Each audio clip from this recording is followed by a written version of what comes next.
Sabe aquela sensação de músculo cansado depois de um treino? Parece bem simples, né? Mas e se o nosso corpo estivesse contando uma história totalmente diferente? Uma que a gente nem percebe? Pois é, uma pesquisa nova, super interessante, está mostrando que a fadiga é muito, mas muito mais complexa do que a gente imagina. E a coisa fica ainda mais curiosa quando a gente olha para as diferenças entre homens e mulheres. Então, bora mergulhar nisso e descobrir o que está rolando por baixo da pele.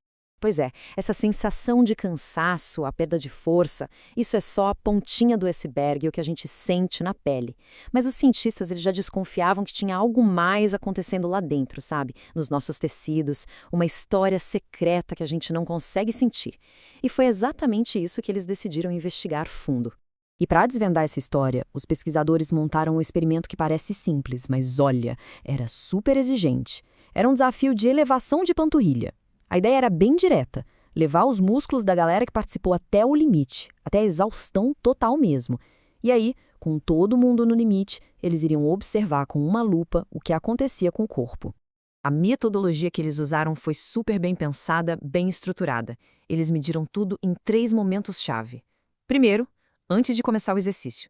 Depois, logo que a pessoa chegava na exaustão, não aguentava mais. E por último, 24 horas depois, no dia seguinte. Com isso em mãos, eles conseguiram montar um mapa completo de como a fadiga acontece e como a gente se recupera. Tá, mas o que exatamente eles estavam medindo? Bom, com equipamentos bem avançados, tipo ultrassom, eles conseguiam literalmente ver por dentro do tendão de Aquiles e dos músculos da panturrilha. Para medir a força, usaram os aparelhos chamados dinamômetros, que são super precisos. Resumindo, era como se eles tivessem um raio-x da arquitetura interna do nosso corpo em ação. Beleza, então vamos para o que interessa, os resultados. E olha, no começo a história parecia ser bem simples, sabe? Igualzinha para todo mundo. A primeira coisa que eles olharam foi a força muscular. E a conclusão, parecia óbvia. E o que é muito interessante aqui é que tanto os homens quanto as mulheres tiveram uma queda de força praticamente idêntica. Uma perda de uns 23%, mais ou menos, logo depois do exercício. Se a pesquisa parasse por aí, a gente ia concluir o quê? Que o corpo de homens e mulheres reage à fadiga do mesmo jeitinho.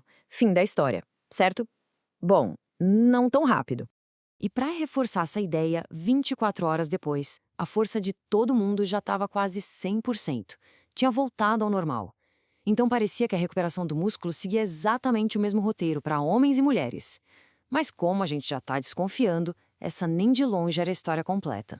E aqui que o negócio começa a ficar bom de verdade. A grande surpresa, o plot twist, não estava na força do músculo, não. Estava na resposta de uma outra estrutura. Uma que trabalha quietinha, em silêncio, o tendão. Então, vamos entrar agora na parte que realmente muda o jogo. A equipe de pesquisa foi mais fundo. Eles não olharam só para a força. Eles foram analisar as propriedades mecânicas. O que é isso? Basicamente, é como o time músculo e tendão se comporta quando está sob pressão, sob estresse. E aqui, gente, está a grande virada da história. Quando o cansaço bateu, os corpos reagiram de formas completamente opostas.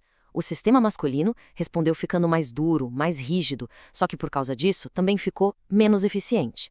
Já o sistema feminino fez o contrário, manteve a flexibilidade e a eficiência de energia. Pensa só, são 2 estratégias totalmente diferentes para lidar com o mesmíssimo problema. E esse gráfico aqui, nossa, ele deixa isso claríssimo. Dá uma olhada em como a energia dissipada dispara nos homens depois do exercício. O que é essa energia? Pensa num motor de carro que esquenta muito. É energia sendo jogada fora, desperdiçada. Foi isso que aconteceu com eles. Agora, olha para as mulheres. Quase não muda nada. Ou seja, o sistema feminino continuou funcionando de um jeito muito mais eficiente, mesmo com o músculo cansado.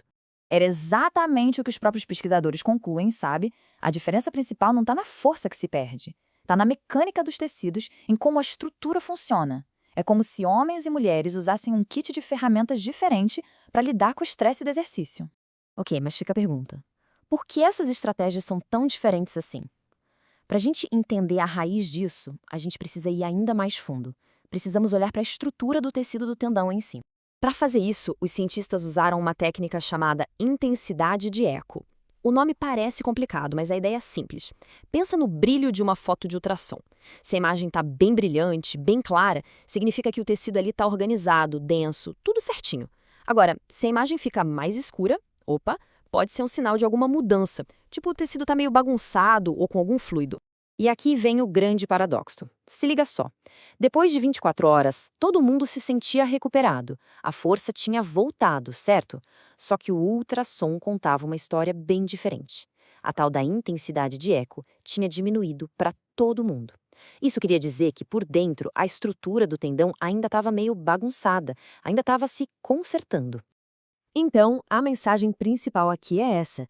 Mesmo que a gente se sinta forte, se sinta recuperado no dia seguinte, os nossos tendões podem não estar, não.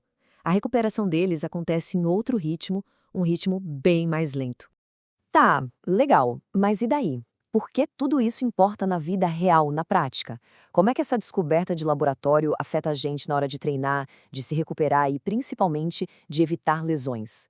Então, vamos amarrar tudo o que a gente viu aqui. Primeiro ponto, fadiga não é só perda de força, tem muito mais coisa acontecendo. Segundo, homens e mulheres usam estratégias mecânicas diferentes para lidar com o cansaço. Os homens respondem enrijecendo o sistema, enquanto as mulheres mantêm a eficiência. E o terceiro ponto, que talvez seja o mais importante de todos, a recuperação do tendão é muito mais devagar que a do músculo, e isso vale para todo mundo. E é que tá o pulo do gato, a grande sacada. Entender essas diferenças todas abre uma porta incrível para a gente criar treinos muito mais inteligentes, mais seguros e personalizados. Treinos que não são só para uma pessoa, mas que levam em conta as respostas biológicas de homens e mulheres. E isso pode ser a chave para finalmente reduzir o risco de tanta lesão chata de tendão que a gente vê por aí. E tudo isso deixa a gente com uma pulga atrás da orelha, né? Fica uma reflexão final. Se a recuperação do tendão é silenciosa, o que mais será que está acontecendo dentro do nosso corpo que a gente nem sonha? Essa pesquisa abre uma janela fascinante, um lembrete de que a história que a nossa biologia conta é muito, mas muito mais profunda do que aquilo que a gente consegue sentir no dia a dia.